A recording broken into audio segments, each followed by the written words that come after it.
What's up, Hans? Not much, Wall Street bitch. So I thought we'd try a new intro here, but this is our new intro. It's kind of a weird commercial that the Wall Street bitch has created with his new AI company. So take it away. From the spectacular world of podcasts, enter the realm of the Baptize Machine podcast, Everything Sexy. Imagine a universe where sports legends like Shaquille O'Neal and Kobe Bryant unite their forces, not just to talk, but to combat the evil lurking in the shadows. This isn't your average podcast, folks. It's an audacious, heart-pumping audio adventure that takes you on a roller coaster ride of epic proportions. Each episode is an exhilarating mix of wit, charm, and the occasional dash of bravado. The Baptize Machine podcast, Everything Sexy, is a juggernaut in the podcasting world, unstoppable in its mission to entertain and inspire. The goal? 5 million impressions. The method? Unparalleled content. So step into this world where sports, humor, and heroism intertwine. A world where the voices of giants echo in your ears and their stories ignite your imagination. Welcome to the Baptize Machine podcast, Everything Sexy. Adventure awaits. Loop in for the thrill of a lifetime. That was great. What a production. Wow.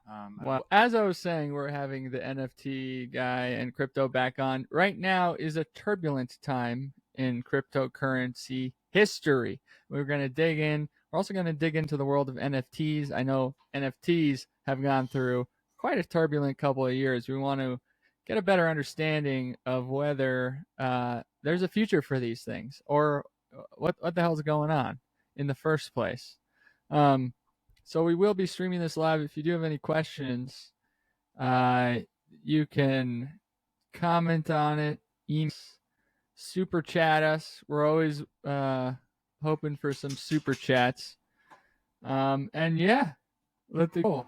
On a side note, we soon will be moving to a new studio, hopefully within the next couple months here, and it is going to be beautiful. Okay. Besides that, if you own any cryptocurrency, this won't be financial advice, but I would take it if I were you. I would take this advice if I were you, because I am, and I trust Adam Bitcoin. He doesn't live in America, so he's smart, very smart. But yeah, we're also gonna ask him about living abroad, what that's been like for him. And yeah, it should be a really fun episode. We're going to cover everything sexy here. For those of you who don't know, we are in Denver, Colorado. And my personal opinion is Denver's sort of ugly. Unless you get into the mountains, it's quite ugly. You really don't move here. It's not worth it. Too blown up. I was just ice fishing in Montana. Actually, we posted a TikTok video of it. Just check it out. The Baptize Machine. Did you shoot guns? No, we just ice fished. Did you catch any fish? Yeah, we caught a few fish, some salmon, some trout. But the whole tent illuminates. It's pretty wild. The whole what?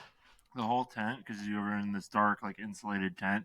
And it'll just illuminate these really bright colors, and you can see to the bottom of the lake.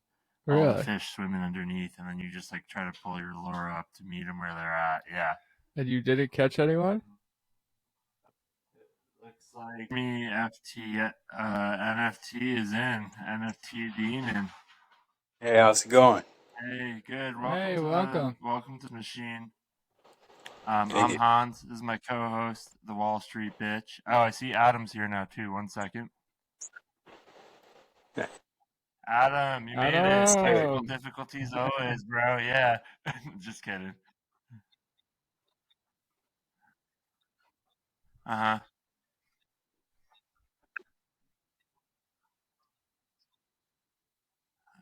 Gotcha. That's good to know, actually, for us. Thank you. Yeah, no worries. Thank you both for joining. I'm excited for this one. This is going to be good. All right. Good. So right now, we're trying to figure out how to go live. I think we are, right? Yeah, I think we're live. Yeah. All right, so I think we've started. Yep, we're live. I see it. Nice. All right, well, thank you both for joining the Baptize Machine project or podcast. Adam, we've met you before. NFT Demon. Oh wait, can you pause that for a second? Do you guys? We should just start with each of you introducing yourselves and tell us a little bit about where you got the passion for your space. Does that work? Yeah, it works for me. All right, Adam, you want to kick us off? I mean, anything you want, really. You can talk about farming or whatever you're passionate about. A little intro.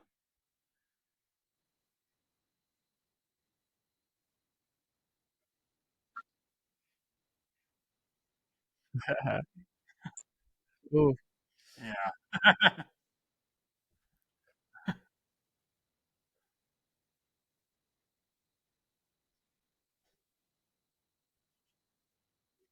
Yeah.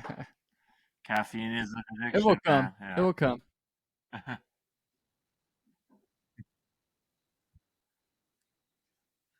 Yeah.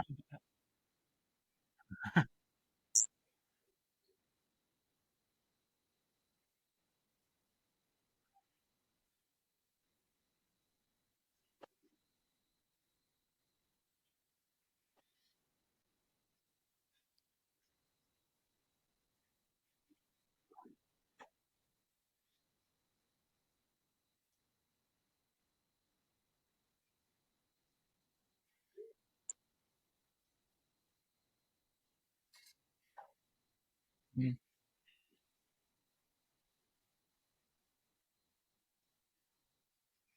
mm. Hell yeah. Hell yeah. Awesome. All right, NFT Demon. Yeah, I got into crypto first in about 2017, and so I've been in crypto for quite a while. But I didn't realize that I had any artistic ability until probably about 2021, 2022. And it was actually a run of brain cancer that gave me my artistic ability. And so I utilized that to become the largest NFT artist on Binance Smart Chain. And now I'm followed by a bunch of celebrities, and I've got a bunch of recognition in the NFT space. So that's where my passion's been lately. Wow, that's incredible. I didn't realize that. I'd love to dig into that a little bit. So what type of NFTs do you make? Have we possibly seen them before? I do mainly large collections, but most people, even in the NFT space, stick mainly to Solana and Ethereum. I don't have much on those chains. I'm the largest artist on Binance Smart Chain, but not many people really trade NFTs on Binance Smart Chain. Although during the last bull market, they did have about like a 10% market share. So they were a lot bigger back then, but they've really, in my opinion, due to some really bad decisions on the corporate level from the chain, they've lost a whole bunch of their market share. And so most people, even if they're into NFTs, probably wouldn't have heard of my projects just because BSC isn't that large.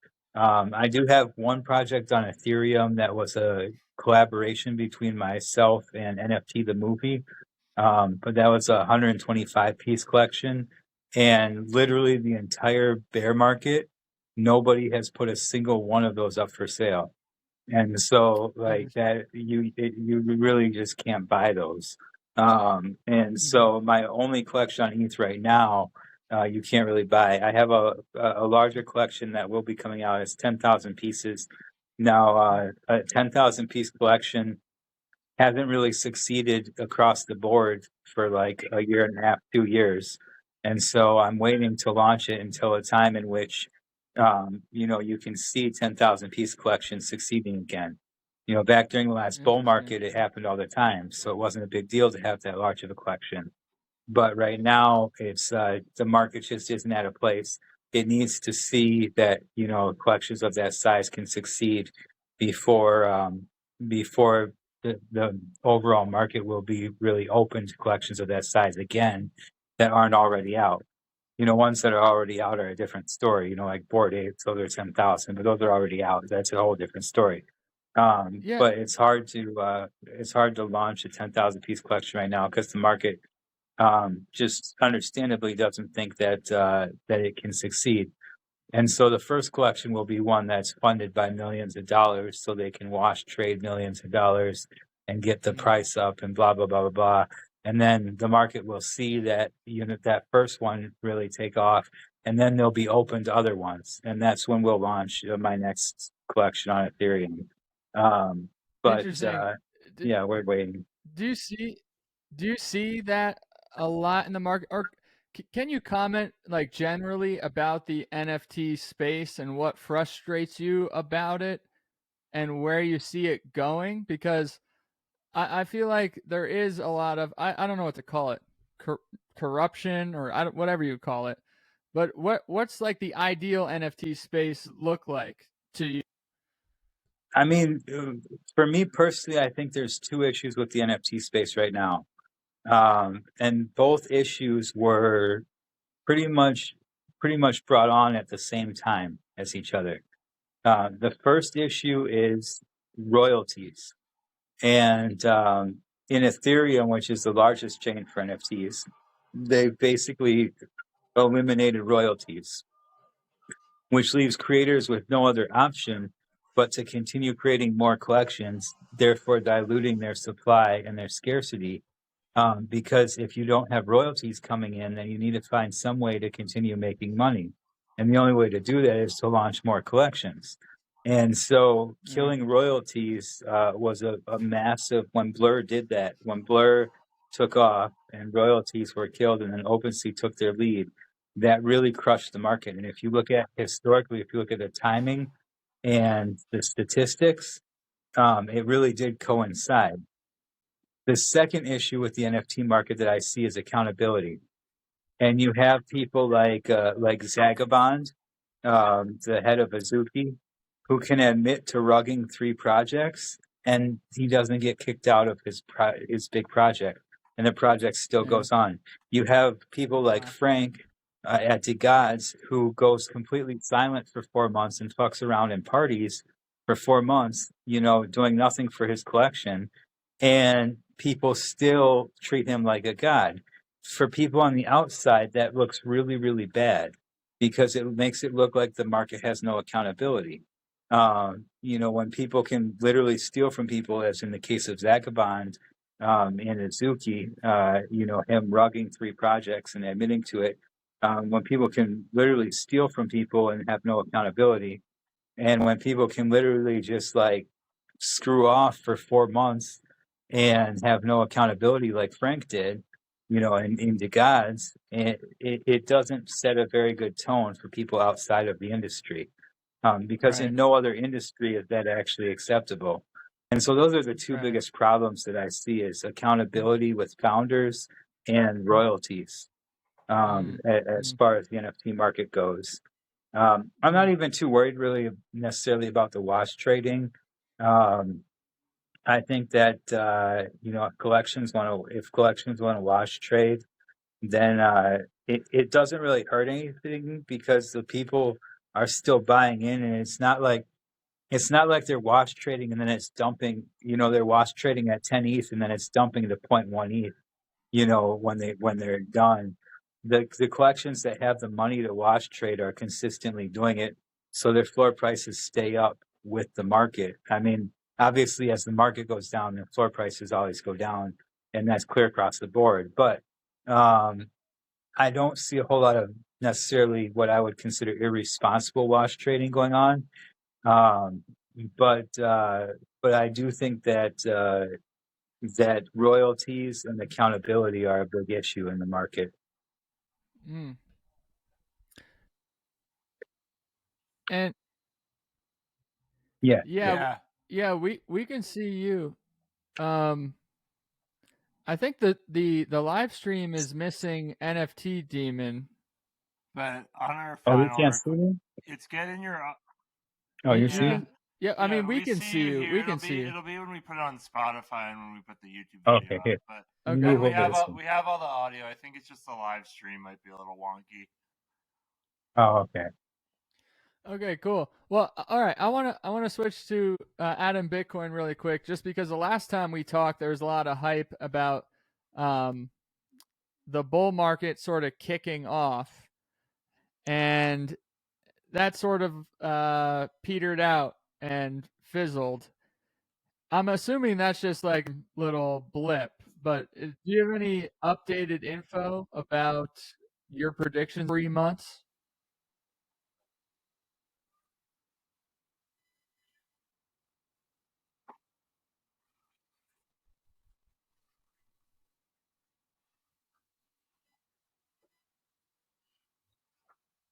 Right.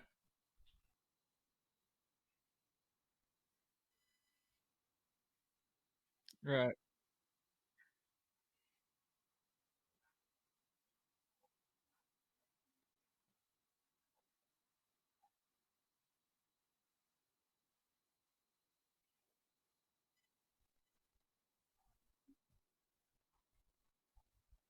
Mm-hmm.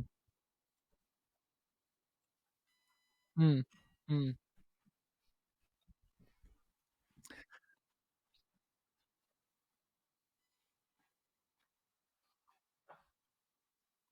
Right, right, right. Yeah, that's a good point. It's funny just to see everyone freak out online when it drops 2 grand. Yeah, yeah.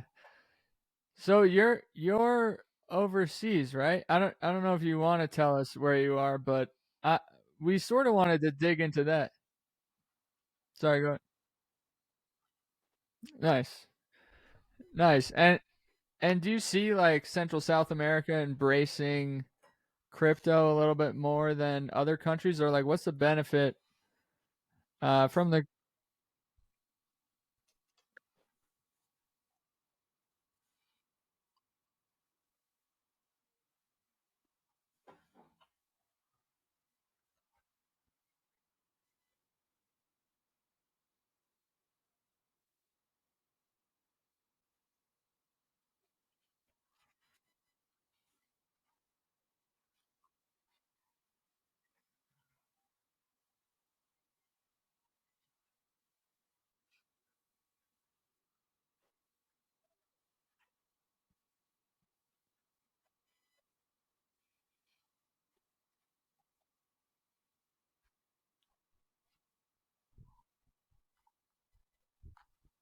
Hmm,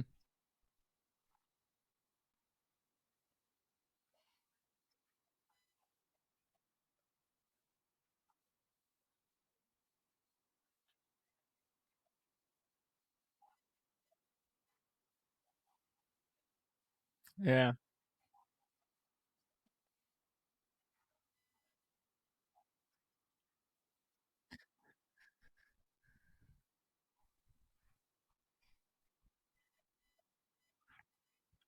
hmm,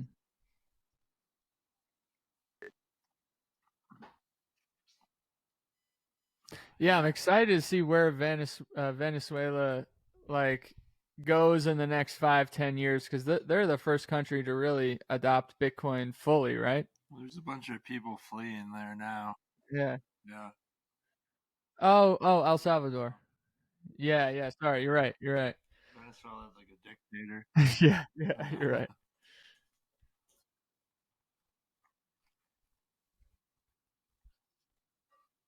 Oh,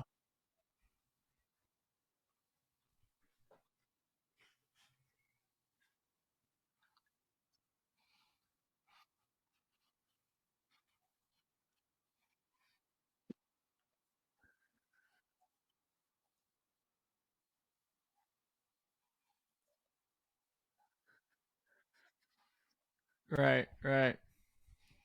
Interesting. So How long does it take you to if you have like some Bitcoin and you want to get some cash out down there, how long does it actually take you to get the cash if you need to liquidate? Okay.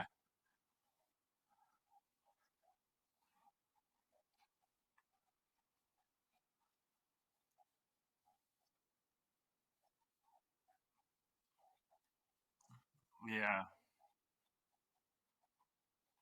Awesome.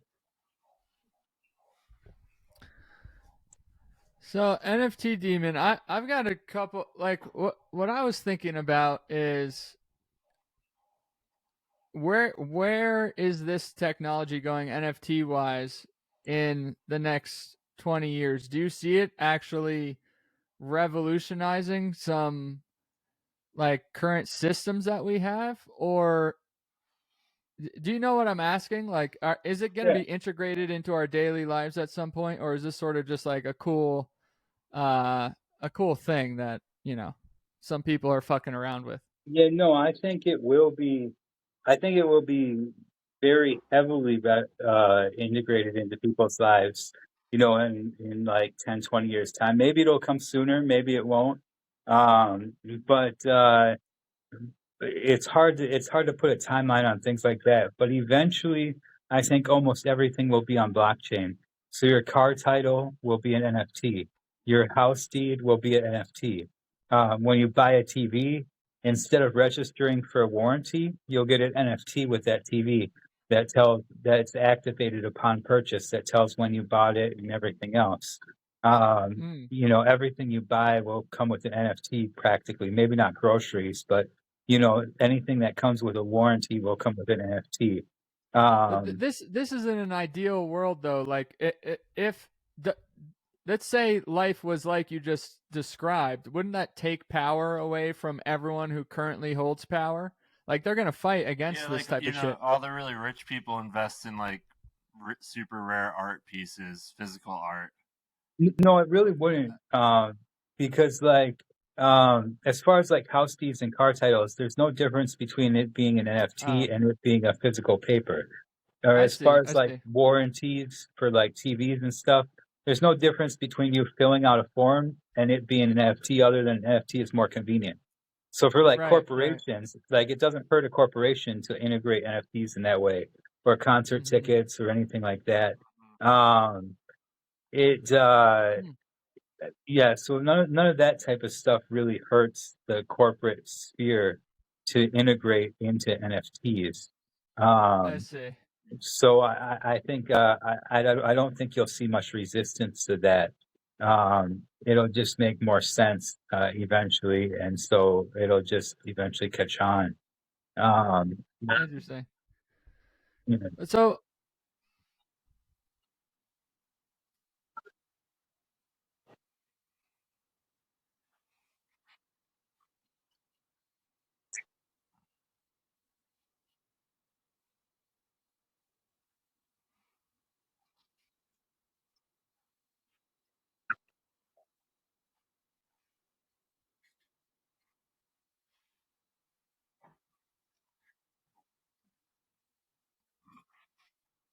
Yeah, I wanted to go back to like the physical art because I don't know, like when I yeah, was younger, I wanted to get into like legally. There's like a list of paintings that if you find one of them, they'll pay you like $1 million because these rich people use that to like stash their money and not just have piles of cash sitting around.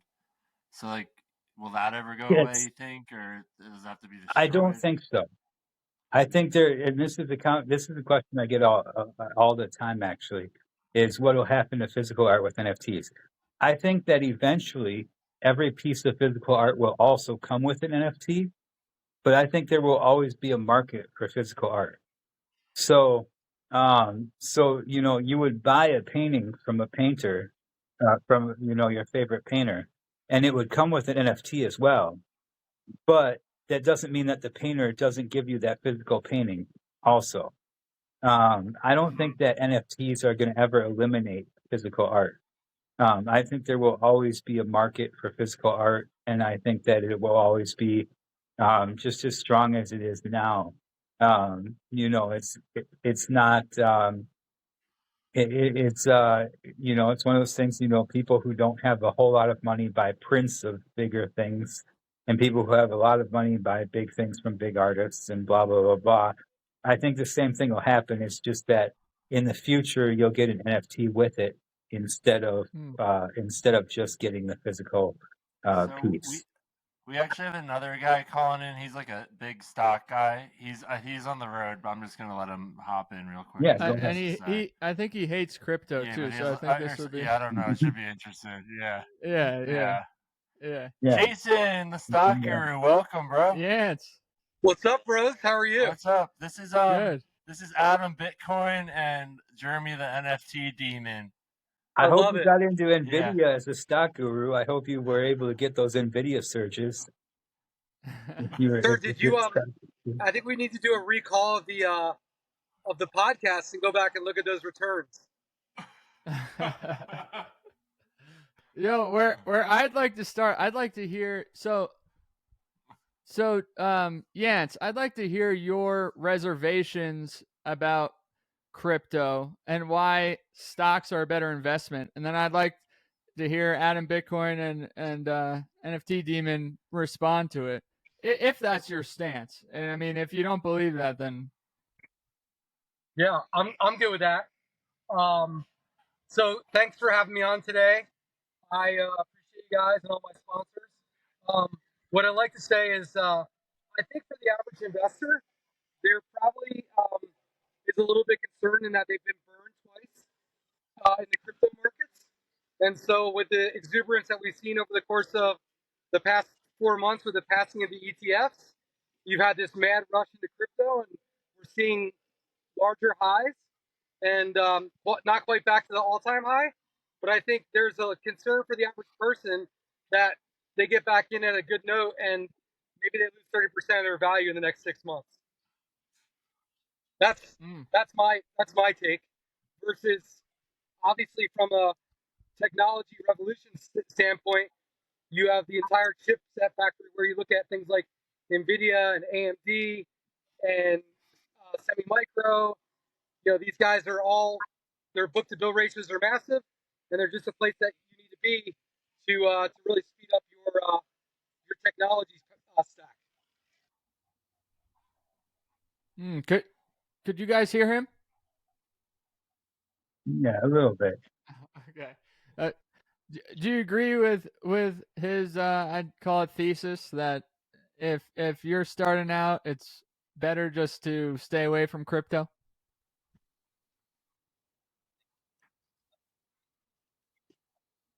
Oh.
I would say it's bad to get into, if you're starting out, it's bad to get into anything that you haven't thoroughly researched and you don't really know a whole lot about what you're getting into, whether that be stocks or whether that be crypto or whether that be NFTs. It's you could get just as wrecked in stocks as you can in crypto. And so, it's a matter of how much research you do and how much you understand the market prior to getting into it. That really translates into your wins or losses. Now, I will say that there's nothing in stocks that's comparable to the shitcoin market, But the shitcoin market, because the shitcoin market, you can go 100,000% in one day or in 3 hours. There's nothing in stocks that's ever gone 100,000% in 3 hours. But it is a very fragile market. So you really have to know what you're doing. And you also probably lose a decent amount of money figuring out what you're doing in the shitcoin market. But any market that you get into, I would say you really have to research and really have to know what you're getting into. Even Forex, I'd include Forex, I'd include commodities like gold and silver, stocks, crypto, NFTs, anything. You really have to know what you're getting into as a starter in order to really pull profits. Otherwise, it's just luck. Some people do get lucky and they pull good profits without really actually completely understanding what they're getting into in all of those markets. But I don't think that there's really any difference as far as what you should do to prepare when it comes to stocks versus when it comes to crypto. Jeremy, that was solid. Can I just make a last rebuttal? I actually am a big fan of crypto. I think, to Adam's point, I think just to say a little bit differently, everyone should have some kind of allocation to crypto. It should just be a small percentage, and you wade slowly into the markets. And instead of getting into what I call the altcoins or what Jeremy called the shitcoins, the waiting in would maybe for the person that doesn't do a lot, isn't able to keep up. Maybe they buy the ETF now from BlackRock. Someone that's got a little bit more money that is able to watch it, they buy the coin directly, on Coinbase or whatever that might be. But it's got a place in every portfolio. But I think the person that allocates their $5,000 or whatever to a shitcoin, the odds of them losing that $5,000 is pretty solid. Yeah. Unless they have a longer horizon. The shitcoin market is not a very good market to get into.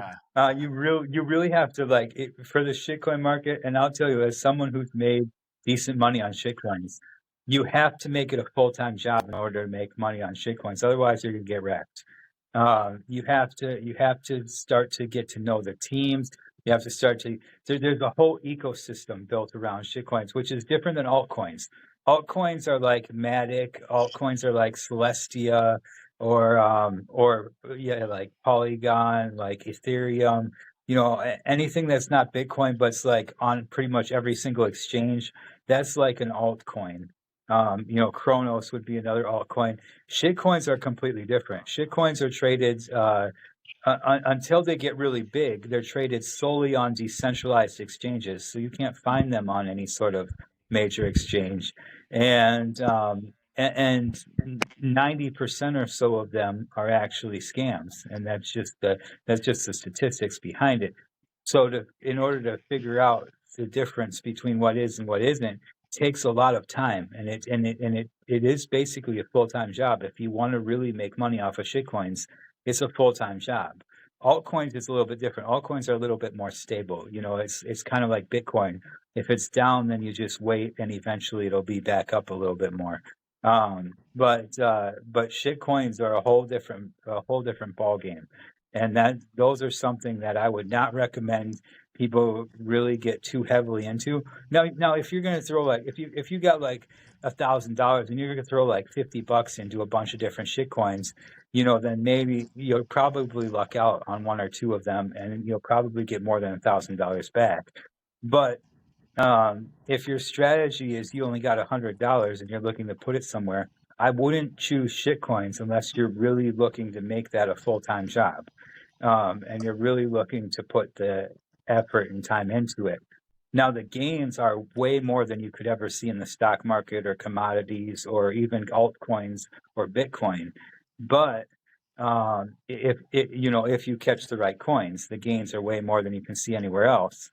But again, you got to make it a full-time job, and even then, sometimes you're going to end up getting wrecked. So, I'm sorry. Go ahead, Adam. Were you going to say something?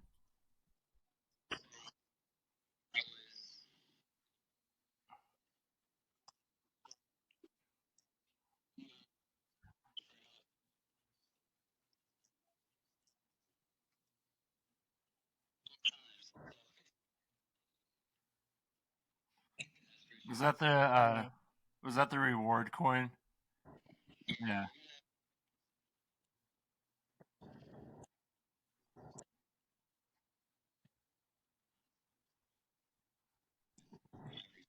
So Really? I'd like to ask you guys a question. So over the course of the last 2 years, if you looked at a 24-month chart, Bitcoin has yielded 8% on your money. If you're in NVIDIA in that same 2 years, you yielded 174%. Those are facts. I'm just curious. Where do you guys sit on that? With the AI revolution, like, do you wait out the Well, Bitcoin story? it depends, because if you're buying the dips and selling the highs, then you're going to make a decent amount on both Bitcoin and Nvidia. Now, Bitcoin, you're not going to make completely wild gains in a short amount of time. Same with just about any stock, except for every once in a while there might be a flash event that changes that. But just like Nvidia stock, Bitcoin, if you were buying the peaks and selling the dips, or no, if you were buying the dips and selling the peaks, sorry, I switched that around. If you were buying the dips and selling the peaks, then you would have made a whole bunch more than 174% on both of them. And so and you probably would have made a fairly similar amount. I mean, for instance, like Bitcoin from January 2023 to November 2023 was up like 700% or something like that. So had you just held during that time, you would have been up like 700% or so. But if you were actually playing the market and buying and selling as it goes up and down, just like Nvidia stock as it went up and down, if you were buying and selling, then you would make an even higher percentage. It's really no different in that regard, in my opinion. So you think it's equal amounts luck and skill in both stock and crypto market? Yeah.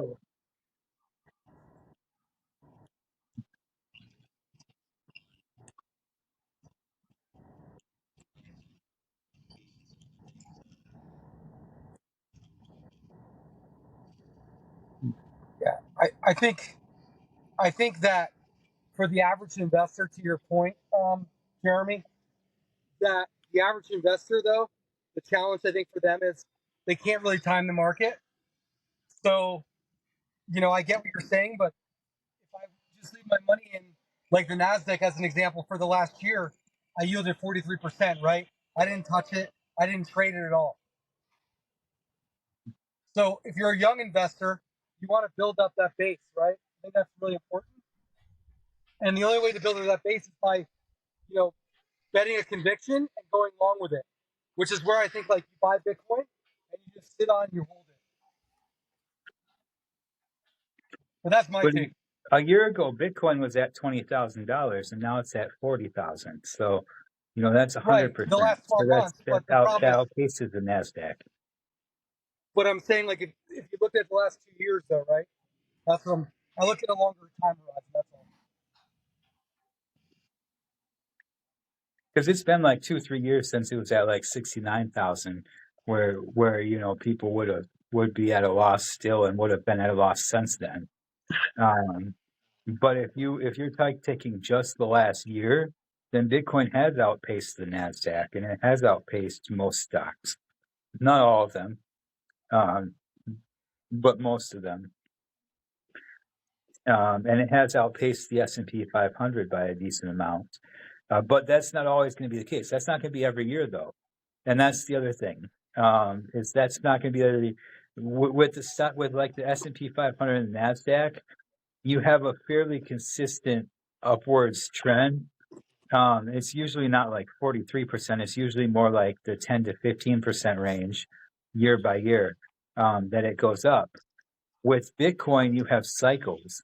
So you do have some years where one year it will be down significantly from that time the previous year. And then you have other years where it'll be up significantly from that time the previous year. But if you just wait, then as far as the last 4 cycles go if everything follows the same pattern that it always has, then if you just wait, then it'll be up significantly more in a year or two. If you're down, then it'll be up significantly more in a year or two than the stock market or the S&P 500 and NASDAQ. So, guys, I have to wrap up. As you can see, I'm driving, and I want to be safe for all my kids at home. I'm bringing them soup. Jeremy, to your point, I just did I love dogs. I just did a 5-year chart of Bitcoin versus Nvidia. If you held for the last 60 months, didn't trade, just owned it, Bitcoin is up 1,000% in 5 years. Nvidia is up 1,400%. So I like Bitcoin, but I like Nvidia more. Thank you, Baptize Machine Podcast. Jason, real quick before you leave, crypto stripper or cash stripper? What's better? Dude, I love crypto strippers, bro. Huddle. What's up? Thank Later, you, guys. Jason. Later, thank you. Have a good one. God safe. So my only response to his argument is, yeah, if you compare Bitcoin to that one stock, as great. But yeah, Nvidia is probably the best performing stock in the entire stock market in the last year or two. Right. And so right. yeah, it is kind of the outlier. Right. You exactly. know, Exactly. versus if you compare it to Microsoft or Amazon, it's going to be a whole different story. Or even Tesla. Mm-hmm. Yeah. I'm curious. Do you ever see any of the cryptos that we have now replacing the dollar, let's say in 50 years or whatever? Or do you think it's going to be some government-owned coin? Do you see that ever happen? Is that possible? Because I think it depends on your country. Crazy. Where I live in the U.S., I don't think that the U.S. government would ever give up control of their currency. And so what if it failed, though? Well, if it failed, then they'd create another one. They'd create a digital currency. Right. They would create a crypto. They create a digital currency, no doubt. But it would be one that they had complete control over. I don't see the U.S. ever adopting Bitcoin unless they can somehow get a grasp and have over 50% control of the supply, which isn't ever going to happen. Nobody's ever going to have over 50% of the supply. The U.S. does have a decent chunk of the supply of Bitcoin, but not enough for them to actually feel like they're in control. Now, some countries, obviously, as we've already seen, do adopt Bitcoin and stuff, and I think you'll see more of that in other countries as time goes on. But as far as the U.S., where I'm at, I don't think that you'll ever see them seize control to something that's decentralized as Bitcoin. Interesting. Yeah. So I didn't really realize that, but this is probably true. The U.S. government has been buying up Bitcoin for a while, right? They've been seizing it more than they've been buying it. Yeah. Really? Really? Can you talk more to that? Adam, you're about to say something that they've been seizing it?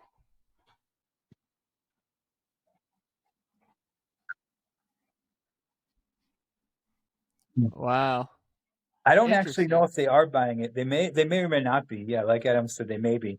I don't know of a single instance where they've actually bought Bitcoin, but it could be out there, and they could be buying it.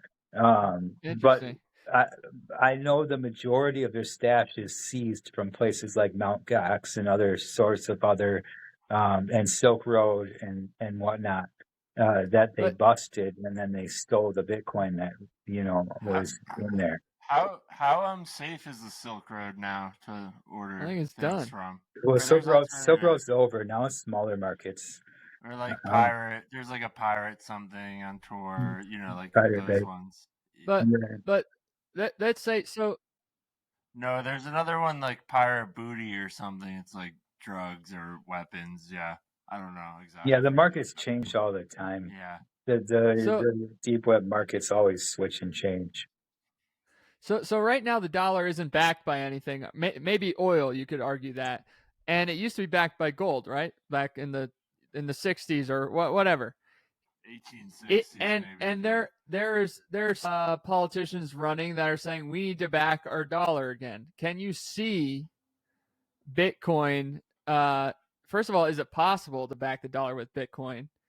And is that something that would ever happen? And if it did, would it work?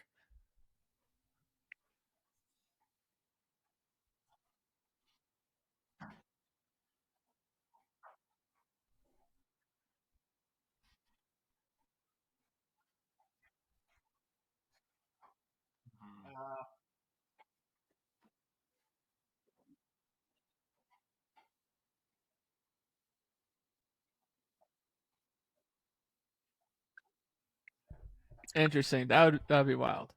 I definitely think it's possible or it's viable, but yeah, I mean, first they have to end the Federal Reserve, and that's a whole nother argument. And that's a whole very long argument for the majority of people. The majority of people don't quite understand what the Federal Reserve is and what it does, nor do they have to, because they're not U.S. citizens, and even U.S. citizens, the majority of them don't fully understand how the Federal Reserve affects their daily lives, and affects the price of the dollar. But that's a whole chapter book in and of itself. So we're not going to get too far into that. Yeah, But for first, sure. they'd have to ditch the Federal Reserve before they were able to back the dollar by Bitcoin, I believe. For sure.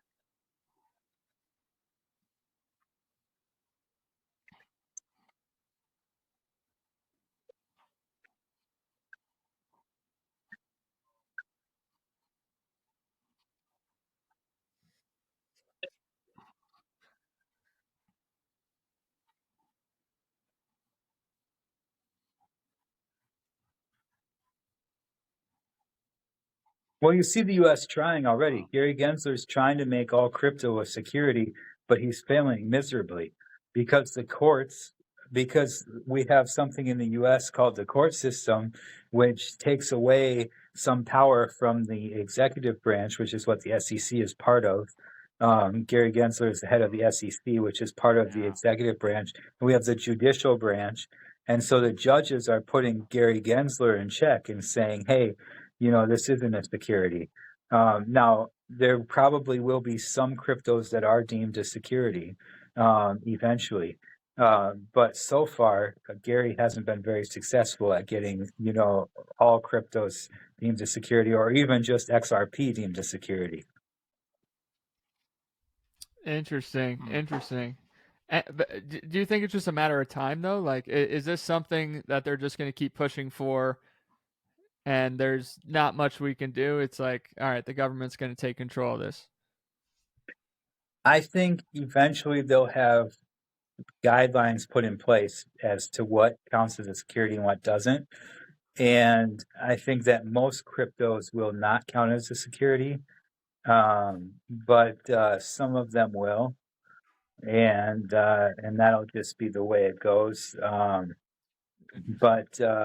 But there will be also new cryptos that are forming under that guidance, and I think that guidance is healthy, because you have a lot of things like you have, for instance, Base Chain.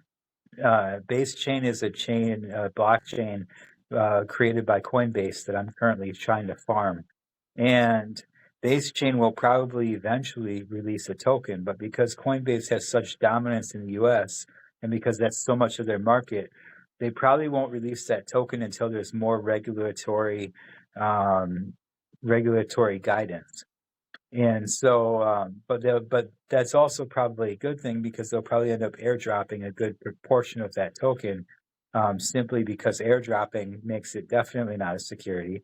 And Coinbase is valued at $33.7 billion. So compared to every other chain that's airdropped, every other chain is minuscule compared to them. And so they could actually literally not fundraise a single dollar and airdrop the entire supply, which would make them indisputably not a security. And then they would be good. But they're probably waiting for more regulatory guidance, and there's probably a lot of entities that are waiting for more regulatory guidance before issuing certain sorts of tokens and coins, simply because the U.S. market is so large.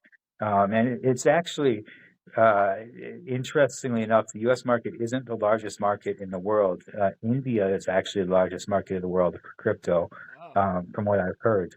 But the U.S. market is definitely a giant market, and it's a huge portion of anyone who's currently doing business in crypto in U.S. It's a giant portion of their market share, and so they don't want to lose that, and so regulation, I think, can really only help get things moving forward. So I'm hoping that the judges and the SEC and everybody else moves a little bit quicker and gets a little bit more guidance, because right now it's kind of like up in the air. Adam, You sorry. Uh,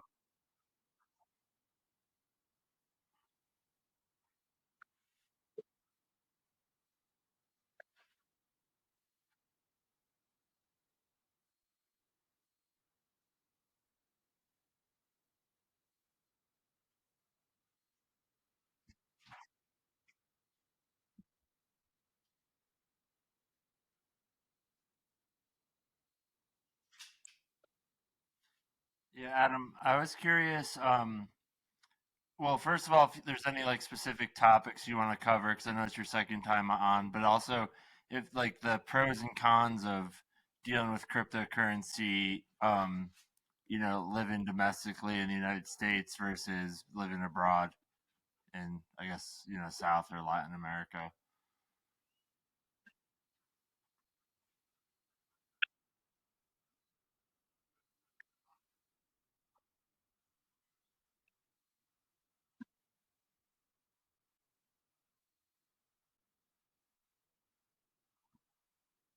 Yeah,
yeah, kind of like the gray market. Yeah, or yeah.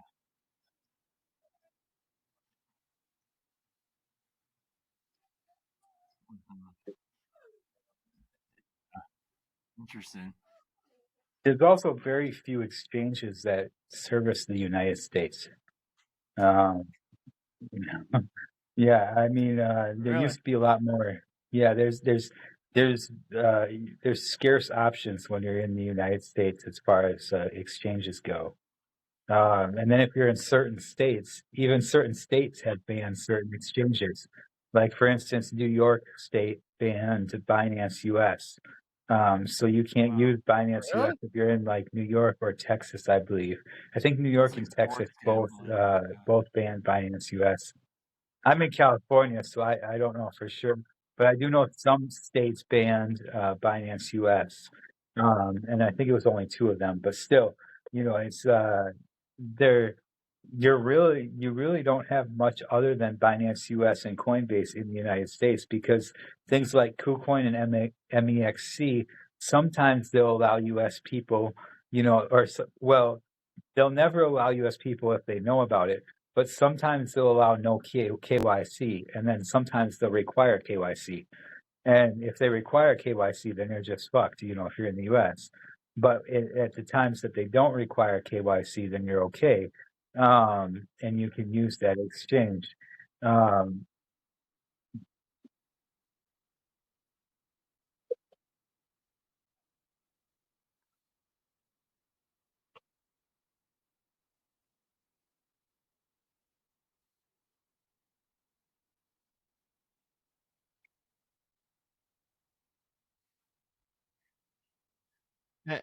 And he lost his money. Wow. Well, we also have in the US Interesting. crypto.com, but crypto.com, I lost about $200 from crypto.com, which isn't a whole lot of money. But they basically shut my account down with no explanation or no reason whatsoever. And they said in their terms and conditions that they can shut your account down with no explanation or reason whatsoever. They allow US customers, so it wasn't because I was in the US. But you do have some exchanges that will just shut you down for no reason. And then they'll say that there's some term and conditions in their like 160-page terms and conditions that says that they can do that. I'm pretty sure it's probably in every exchange's terms and conditions. But crypto.com actually stood by it pretty hard. Even back when I had my 70,000 person account and there were like 200 different people commenting, they reached out to me personally, but then they said, oh, well, when they actually escalated up further from the social media branch, they were like, oh, well, we can't tell you why we took your money and closed down your account, but it's in our terms and conditions, we can.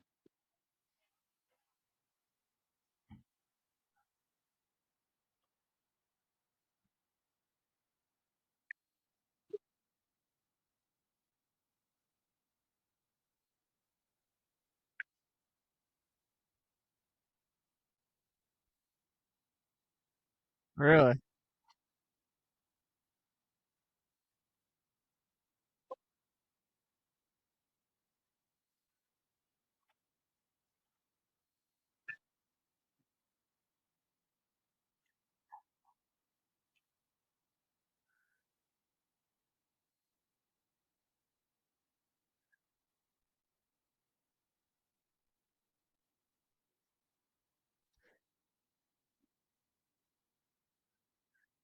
So Well, are some of these I was going to say it's the same with Twitter. If you look at Twitter's Better Business Bureau page, it's all sorts of people. Or if you Google search Twitter Reddit suspensions, you'll see thousands of people who have been suspended for no reason off of Twitter, and there's just no recourse. so are some of these I was gonna say are some of these just I don't know if you call them rug pulls, but just they're just criminals from the beginning, and that's their plan. Sign a bunch of people up, take their money, and then just peace.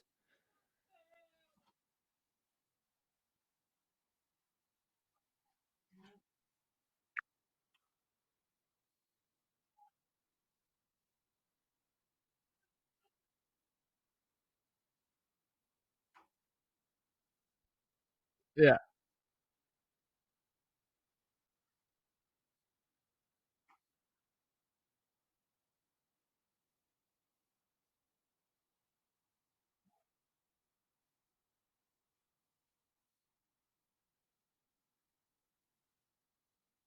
Right. Right. Right. Yeah, that's a good point. That's a good point.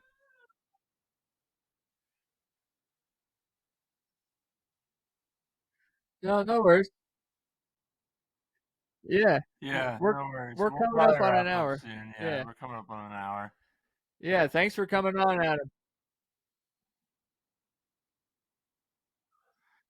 Yeah, any last things either of you guys want to share or coming on?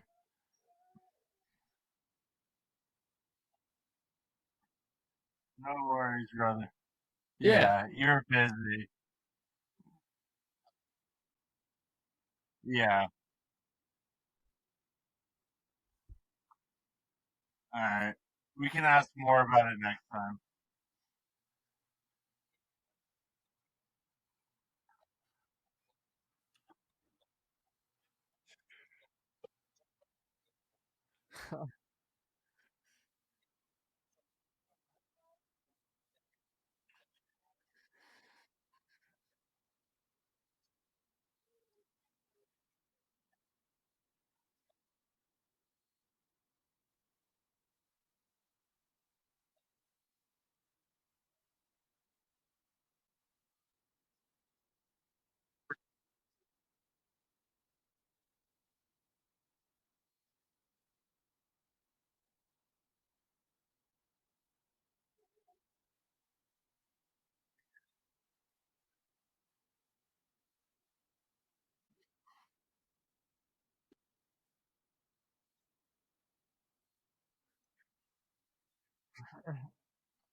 Fucking crazy. Yeah.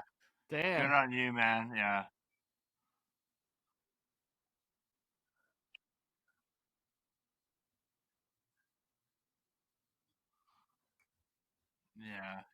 Yeah. Posting that.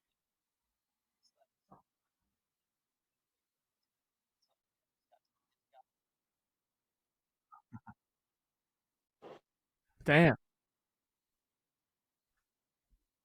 That's Well, crazy. I'm glad you survived that and we did not get violent back, man. That's awesome. So Yeah. yeah. Yeah. Yeah.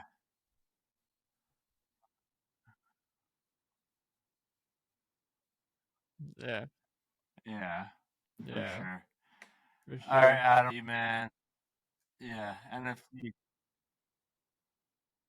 No, not a whole Yeah. lot. I mean, I think I said a lot of what we covered, but yeah, I mean, just make sure you know what you're getting into when you're getting into crypto or any other sort of investment.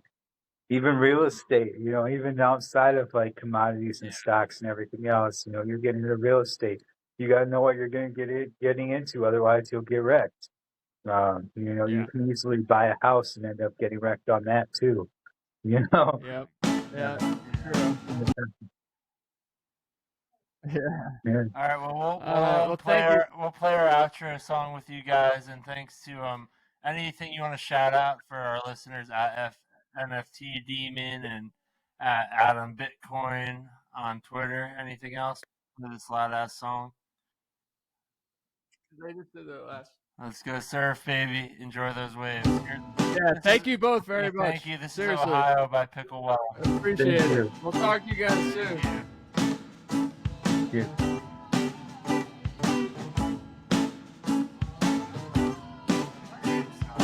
I got some better songs. Oh, well, this is the classic. Is that just us? Alright, just us. I like this outro song though. As my river flows down the train track, all I know is you. Yeah, thanks to our fans. The Yeah. only spouse. I just really want to go to Ohio. I really realized Yeah. Grok was lying to us. Yeah, We only what? have 4.7 million impressions. Grok was lying to We us? only have like 220 something million impressions. 220 million? Yeah, if I people. think Taco is having a 220,000. mental Yeah, my breakdown. dog needs to shit. Bye. We love you. We're the Baptize Machine. The Baptize Machine. We're gonna do a song called Ohio by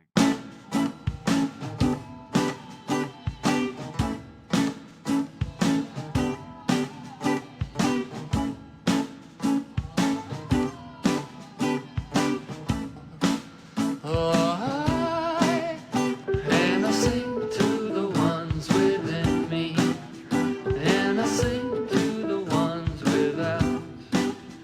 As my river flows down the train tracks, all I know is you want the spout, the only spout. I just really want to go to Ohio. It's beautiful. There's cows, and I really feel connected.